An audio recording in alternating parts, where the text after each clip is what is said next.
ఏం బా ఏం తింటున్నావు? చూడండి, మా శ్రీవారు ఇడ్లీ తినలేదు, ఆయనకి ఇడ్లీ పెద్ద పోదు, అందుకని రొట్టె చేశారు పిల్లలు.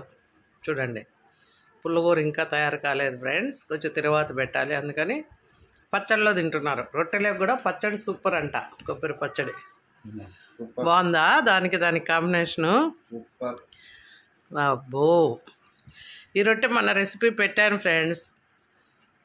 ఇది వచ్చి మల్టీగ్రెయిన్ అన్నమాట. రాగులు, ఎక్కువగా రాగులు, కొద్దిగా జొన్నలు, కొర్రలు అన్నీ కలిపి కొద్దిగా బాదం, జీడిపప్పు కూడా. యాక్చువల్గా ఇది మన గంజి కోసమని కొట్టించాను ఫ్రెండ్స్. మొలగట్టిన రాగులు అనమాట. గంజి మరీ ఎక్కువ తాగలేము కదా, పిండి కొంచెం ఎక్కువే ఉండింది, దాంతో రొట్టె చేశానమాట. ఆనియన్స్, పచ్చిమిర్చి, జీలకర్ర, నువ్వులు, అన్ని శనక్కాయ పప్పులు కచ్చా పచ్చాగా దంచి వేసేసి కొత్తిమీర, కరివేపాకు అన్నీ కలిపి సొరకాయ తురుము కలిపి చేసిన రొట్టెలు అనమాట. చాలా బాగుంటాయి, హెల్దీ కూడా, హై ప్రోటీన్ డైట్ కదా ఫ్రెండ్స్. ఆ రొట్టె ఆయన తింటున్నారు.